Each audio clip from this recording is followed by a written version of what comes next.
ગુજરાત સ્થાપના દિવસની પૂર્વ સંધ્યાએ ગોધરા ખાતે ગુજરાત પોલીસ દ્વારા પહેલી વખત મશાલ પીટીનું આયોજન કરવામાં આવ્યું। આ મશાલ પીટી કાર્યક્રમમાં રાજ્ય પોલીસ વડા વિકાસ સહાય સહિત ઉચ્ચ પોલીસ અધિકારીઓ, રાજ્ય કેબિનેટ શિક્ષણ મંત્રી કુબેર ડિંડોર સહિત સ્થાનિક ધારાસભ્યો અને પદાધિકારીઓ ઉપસ્થિત રહ્યા। રાજ્ય કેબિનેટ શિક્ષણ મંત્રી કુબેર ડિંડોરે મશાલ પીટી કાર્યક્રમ અને ગુજરાત પોલીસ જવાનોને બિરદાવ્યા।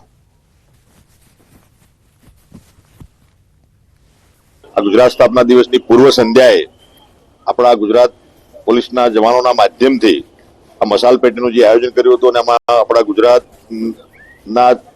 अपना जे जांबाज जवानों जे हता एमणे पोताना कर्तव्य पण बताया।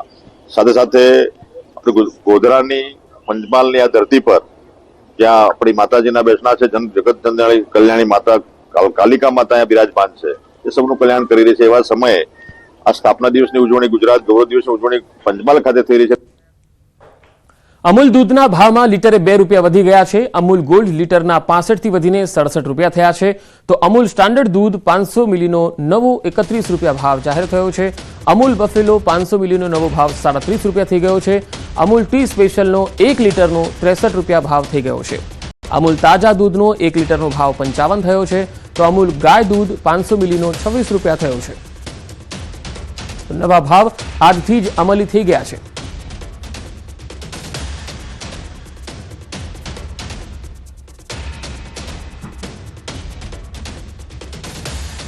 તો અમૂલે દૂધના ભાવમાં વધારો કર્યો છે। તમામ પ્રકારના દૂધના ભાવમાં લીટરે વધારો ઝીક્યો છે। 2 રૂપિયા વધારો કરવામાં આવ્યો છે। आ तरफ अमूल डेरी संलग्न साबर डेरीए दूधना भाव वधार्या छे। अमूल गोल्ड और अमूल शक्ति दूध में 1 રૂપિયાનો વધારો થયો છે। भाव વધારો આજથી અમલમાં આવશે।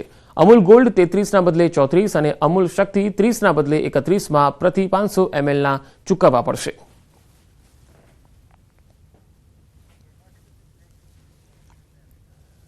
ગુજરાતના હવામાનને લઈને મોટા સમાચાર આવી રહ્યા છે। હીટવેવની સાથે સાથે હવે વરસાદની પણ આગાહી છે। ગુજરાતના કેટલાક વિસ્તારોમાં હીટવેવની આગાહી છે। કચ્છ, મોરબી, રાજકોટમાં હીટવેવની આગાહી કરાઈ છે, તો બોટાદ, સુરેન્દ્રનગર અને અમદાવાદમાં હીટવેવની આગાહી કરવામાં આવી છે।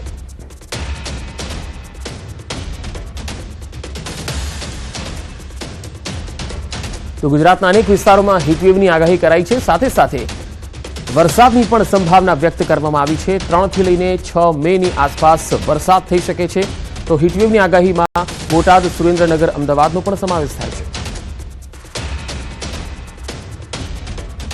पूरा विस्तार में तापमान है 40 से 45 डिग्री सेंटीग्रेड के अंदर रहने का पूर्वानुमान है 30 अप्रैल। उसके आगे 2 दिन 40 से 44 डिग्री सेंटीग्रेड के अंदर रहने का पूर्वानुमान है। हीटवेव कंडीशन गर्म दिवस का जो पूर्वानुमान है आज सौराष्ट्र, कच्छ और गुजरात रीजन में दिया गया है। इसमें जो येलो वार्निंग में आ रहा है वो है आपका भुज आ रहा है, कच्छ, मोरबी, सुरेंद्रनगर, बोटाड और राजकोट में ऑरेंज वार्निंग के साथ, और अहमदाबाद भी येलो वार्निंग के साथ दिया गया है। तो काटझाड़ गर्मी बाद प्री मोन्सून एक्टिविटीनी आगाही 3 થી 6 મેના વરસાદની આગાહી છે। 3 મેના રોજ કચ્છ, બનાસકાંઠા અને સાબરકાંઠામાં વરસાદની સંભાવના રહેશે, તો 4 મેના રોજ કચ્છ, બનાસકાંઠા, પાટણમાં વરસાદની સંભાવના રહેશે। મહેસાણા, સાબરકાંઠા અને અરવલ્લીમાં પણ વરસાદની સંભાવના છે, તો મહીસાગર, દાહોદ, પંચમહાલમાં પણ વરસાદની આગાહી કરાઈ છે। વડોદરા, છોટાઉદેપુરમાં પણ ગાજવીજ સાથે વરસાદની આગાહી છે। અમરેલી, ભાવનગરમાં સામાન્યથી મધ્યમ વરસાદની આગાહી છે। હવે 5મી મેની વાત કરીએ તો 5 મેના રોજ બનાસકાંઠામાં વરસાદની આગાહી, પાટણ, મહેસાણા, સાબરકાંઠા, અરવલ્લી, મહીસાગરમાં વરસાદની આગાહી છે, તો દાહોદ, પંચમહાલ અને વડોદરામાં પણ વરસાદ પડી શકે છે। છોટાઉદેપુર, નર્મદા અને તાપીમાં વરસાદની સંભાવના છે। દક્ષિણમાં સુરત, નવસારી, ડાંગમાં વરસાદની સંભાવના છે। વલસાડ, દમણ અને દાદરાનગર હવેલીમાં પણ વરસાદની સંભાવના છે। સૌરાષ્ટ્રમાં સોમનાથ, અમરેલી, ભાવનગર અને દીવમાં વરસાદની સંભાવના છે। હવે વાત 6ઠી મેની કરીએ તો 6ઠી મેના રોજ બનાસકાંઠા, સાબરકાંઠા, અરવલ્લી, મહીસાગર, દાહોદમાં વરસાદની આગાહી છે। પંચમહાલ, વડોદરા, છોટાઉદેપુરમાં પણ વરસાદની સંભાવના છે। ભરૂચ, નર્મદા, સુરત, તાપી, નવસારી અને ડાંગમાં વરસાદની આગાહી છે, તો વલસાડ, દમણ, દાદરાનગર હવેલીમાં વરસાદની આગાહી છે। પોરબંદર, રાજકોટ અને જૂનાગઢમાં પણ વરસાદની સંભાવના છે। અમરેલી, ભાવનગર, ગીર સોમનાથ અને દીવમાં ગાજવીજ સાથે વરસાદની આગાહી છે। 3 मई से लेकर 6 मई इसमें लाइट टू मॉडरेट रेन और लाइट थंडरस्टॉर्म 30 से 40 किलोमीटर प्रति घंटा पवन के साथ बारिश होने का संभावना है।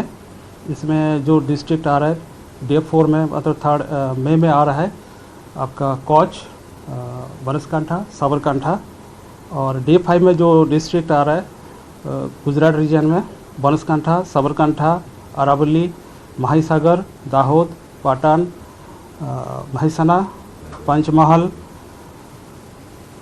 बड़ोदरा और छोटा उदयपुर, और हमारा जो सौराष्ट्र कच्छ में आ रहा है कच्छ, अमरेली, भावनगर और दीव में। इसके आगे जो 6-7 और भी बढ़ने का संभावना है, साउथ गुजरात रीजन में भी होने का संभावना है।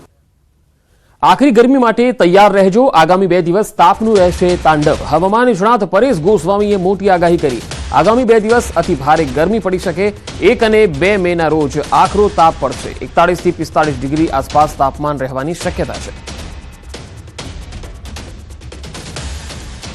બીજી મે એમ 2 દિવસ હજુ પણ 41 થી 45 ડિગ્રીની રેન્જમાં તાપમાન જોવા મળશે। 3 તારીખથી આપણે ધીમે ધીમે તાપમાનમાં આંશિક રાહત મળે તેવી શક્યતાઓ દેખાઈ રહી છે। તો ગુજરાત માટે 3 મે બાદ રાહતના સમાચાર। 3 થી 10 મે વચ્ચે વાતાવરણમાં પલટો આવશે। રાજ્યના અનેક વિસ્તારોમાં ગાજવીજ સાથે વરસાદ થઈ શકે છે। પવન સાથે માવઠાનો વરસાદ થાય તેવી પણ શક્યતા છે। અમુક વિસ્તારમાં કરા પડવાની પણ સંભાવના છે।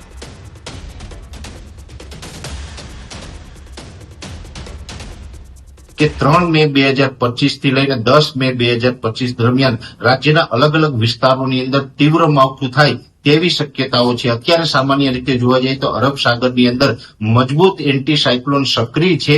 એ સાથે દક્ષિણ પાકિસ્તાન ઉપર સાયક્લોનિક સર્ક્યુલેશન બનેલું છે અને ઉત્તર ભારત ઉપરથી બેક ટુ બેક WD પસાર થઈ રહ્યા છે। આ તમામ પરિબળોને કારણે ગુજરાતના હવામાનમાં પલટો આવવાનો છે। ગુજરાતના સરફેસ લેવલ ઉપર એક અસ્થિરતા બની રહી છે અને આ અસ્થિરતાને કારણે 3 મે 2025 થી લઈ અને 10 મે 2025 દરમિયાન રાજ્યના મોટાભાગના વિસ્તારોની અંદર માવઠાના વરસાદ પડશે અને અમુક જગ્યાએ કરા પડવાની પણ શક્યતાઓ દેખાઈ રહી છે। ખંભાતના દરિયામાં અખાત્રીજના દિવસે ભારે ભરતી જોવા મળી। ઉછળતા મોજા કિનારે સુધી આવી જતા લોકોની ભારે ભીડ દરિયા કિનારે જોવા મળી। આ તસવીરો જુઓ। દરિયા કિનારે પાણીની લહેરોએ કિનારે ઉભેલા લોકોને પણ ભીંજવી દીધા હતા। તો ખંભાતના દરિયાથી આ તસવીર આવી રહી છે। અખાત્રીજના દિવસે ભારે ભરતી જોવા મળી હતી। દરિયામાં જબરજસ્ત કરંટ જોવા મળ્યો। ઉછળતા મોજા કિનારે સુધી આવ્યા। લોકો જે અહીંયા દરિયો જોવા માટે આવેલા તેઓ પણ ભીંજાઈ ગયા। બિહારના પટનામાં વાતાવરણમાં પલટો જોવા મળ્યો। વહેલી સવારે ભારે વરસાદ શરૂ થયો। પટનામાં વરસાદ સાથે કરા પડતા લોકોમાં આશ્ચર્ય સર્જાયું। કાળઝાળ ગરમી વચ્ચે વરસાદી માહોલ સર્જાતા લોકોને ગરમીથી રાહત મળી હતી।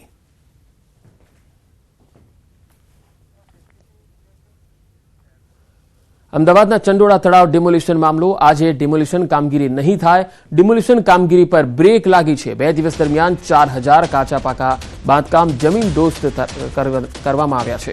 1.5 લાખ સ્ક્વેર મીટર જગ્યા ખાલી કરાઈ છે। ગાંધીનગરથી આદેશ મળ્યા બાદ હવે આગળની કાર્યવાહી થશે। ચંડોળા દબાણને લઈ એએમસી, કલેક્ટર અને પોલીસ વિભાગથી સંકલન બેઠક થવાની છે। ઉચ્ચ અધિકારીઓના આદેશથી ડિમોલિશનની કામગીરી હાલ પૂરતી બંધ કરાઈ છે। આગળની સૂચના મળ્યા બાદ કાર્યવાહી કરવામાં આવશે।